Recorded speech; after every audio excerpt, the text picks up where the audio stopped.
Hola, hola, soy Nejiret Galarza y esto es Cartas para quienes cruzaron fronteras.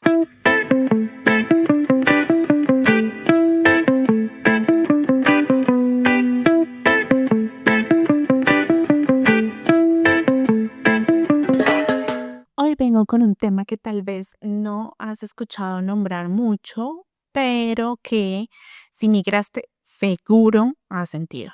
Y me refiero a ese dolor que aparece, a ese vacío que empieza a hacer hueco en el centro del pecho unos días después de viajar o incluso antes de irte. Ese dolorcito por dejar la familia, lo conocido, lo que te pertenece, esas cosas que por más que te esfuerzas, no caben en la maleta. Sí, hoy vengo a hablar de duelo migratorio.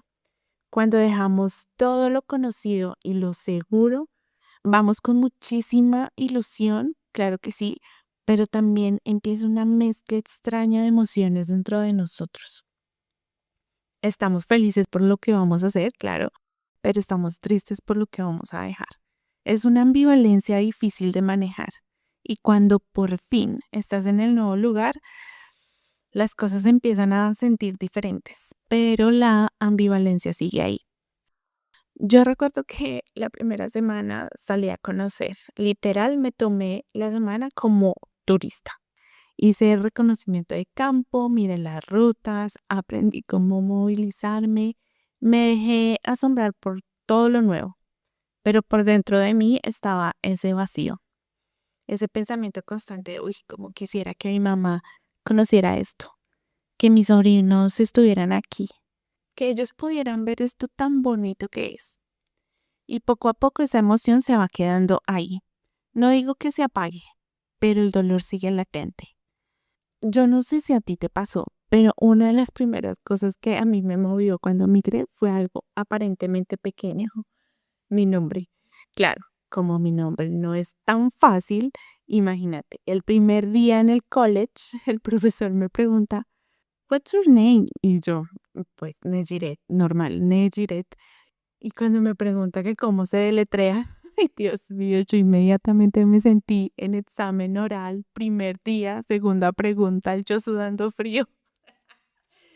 Se lo deletreo balbuceando y él pronuncia con su acento inglés totalmente distinto. Neiret.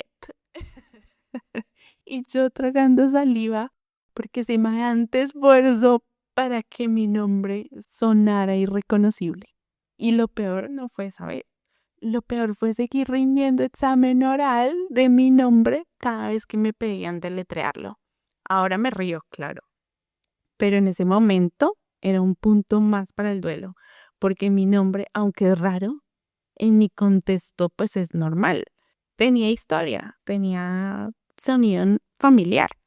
Y de repente no solo tenía que repetirlo, explicarlo y deletrearlo, que eso pues en español yo ya lo hacía, sino que ahora tenía que hacerlo en otro idioma. Y eso es agotador. Eso no es pequeño. Cuando mi nombre dejó de sonar a mí, mi identidad entró en pausa. Escuchar cómo lo leen mal y decidir si corriges o lo dejas pasar, eso es un microduelo. Parece mínimo, pero el nombre es lo primero que te dan al nacer. Es identidad pura. Y cuando empieza a sonar raro, cuando alguien sugiere que tal vez sería mejor usar otro, eso también es duelo. Como te decía, la primera semana caminé como turista, pero luego empiezas a caminar por las calles y te das cuenta de algo más profundo. Nadie sabe quién eras antes, ni siquiera saben cómo se pronuncia tu nombre. Es empezar conversaciones desde cero, explicar tu historia una y otra vez, es sentir que tu identidad está en traducción constante. Y eso cansa. ¿Y qué me dices de entrar a una tienda y no saber cómo pedir algo sin sentirte el más torpe del planeta? De no entender un chiste y reír por educación, de llegar a casa agotada sin haber hecho nada extraordinario. Y entonces empiezas a pensar, uff, ¿qué me pasa? Poco a poco se van acumulando cosas.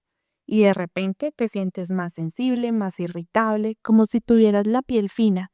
Y es que Como explica Marian Rojas Estapé, vivir en este estado de adaptación constante nos mantiene en una inflamación emocional. Tu sistema nervioso está agotado de intentar traducir quién eres las 24 horas del día.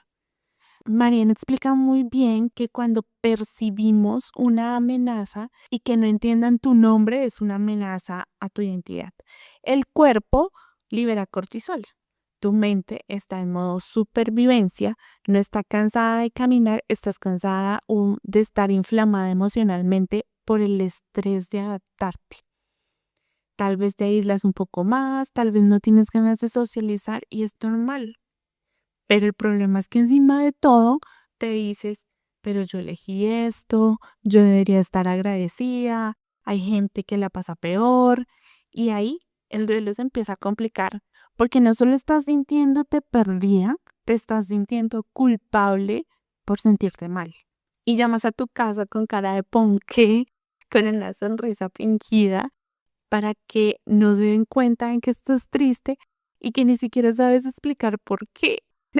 En tu cabeza te repites que estás viviendo un sueño, que este era el lugar que revisaste 1000 veces en Google, que tú lo elegiste y aún así te sientes vacía. Pero hoy quiero decirte que no es que estés rota y no es que estés equivocada, no es que te dañaste, no es que se te olvidó ser como tú, simplemente estás en duelo migratorio. Esto que te cuento de mi nombre, de la torpeza en la tienda, del chiste que no entiendes, el psiquiatra Joseba Achotegui lo llama síndrome de Ulises. Él explica que el migrante vive en un duelo que es parcial y recurrente. Parcial porque tu país sigue ahí, el país no ha muerto, no ha cambiado. Y recurrente porque cada vez que haces una videollamada, una llamada o lo que sea, recuerdas algo, ves una foto, el duelo vuelve a empezar. No es una enfermedad, es un estrés al límite. Recuerda que el estrés es el aumento de cortisol del que nos habla Mariana. Y no, no es debilidad emocional, es la respuesta natural del cuerpo y de la mente cuando lo conocido desaparece. Y lo conocido no es solo un lugar físico, es el sonido de tu idioma sin esfuerzo, es la naturalidad con la que existías, es la sensación de pertenecer sin tener que demostrar nada. Nadie nos explicó que al irnos también dejábamos rutinas, estatus, redes, versiones de nosotras mismas.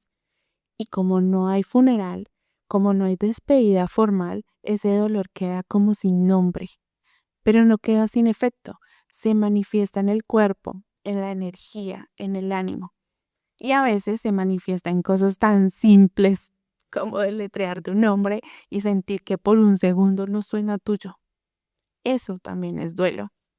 Y no importa que haya pasado mucho tiempo. Conozco personas que llevan 20 años después de emigrar y un día se dan cuenta de que no han superado la migración. Vivieron tanto tiempo en modo supervivencia, cumpliendo con lo que tocaba cumplir, que nunca se dieron permiso de hacer el duelo. Y años después, pues este sale. Este episodio no es para animarte, no es para decirte que todo va a pasar, es para recordarte que te des permiso. Permiso de reconocer que algo duele, sin que eso signifique que tomaste la decisión equivocada. Permiso de aceptar que hay partes de ti que todavía están despidiéndose.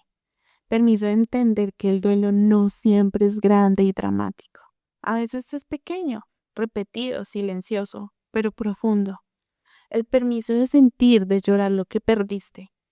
Porque cuando te das ese permiso, el duelo empieza a transformarse y tú a liberarte. Y antes de irte quiero dejarte algo. Si hoy algo de lo que escuchaste te movió, no lo apagues rápido. Quédate un momento ahí, respira, porque ponerle nombre al duelo ya es empezar a integrarlo. Si conoces a alguien que esté viviendo este proceso silencioso, compártele este episodio. A veces lo que más alivia no es el consejo, es sentirse entendido. En los próximos episodios vamos a hablar de la culpa, de la identidad, de esa sensación de no encajar del todo. Así que si este tema es parte de tu historia, suscríbete y quédate. Y si sientes que este duelo está pasando más de lo que puedes sostener sola, Puedes buscar acompañamiento. En la descripción te dejo el enlace por si quieres reservar una sesión conmigo. No tienes que hacerlo hoy, solo quiero que sepas que no tienes que atravesarlo sola. Espero esta historia haya llegado a tu vida en el momento oportuno. Sé que a veces sientes que te estás desmoronando y créeme, entiendo lo difícil que puede ser sostenerse en estos momentos. Quiero que sepas que estoy aquí para escucharte, para acompañarte, para sostenerte cuando más lo necesites. Y si crees que tu historia también puede inspirar, sanar o acompañar a alguien más, te invito a compartirla conmigo. Tengo un espacio especial para recibir historias reales, de esas que tocan el alma y nos recuerdan que no estamos solos. Puedes escribirme directamente a mi página web nejiretgalarzacicóloga.com. Porque aquí, en Cartas para quienes cruzaron fronteras, nos leemos, nos acompañamos, nos escuchamos y sobre todo nos recordamos que no estamos solas. Con cariño, Neji.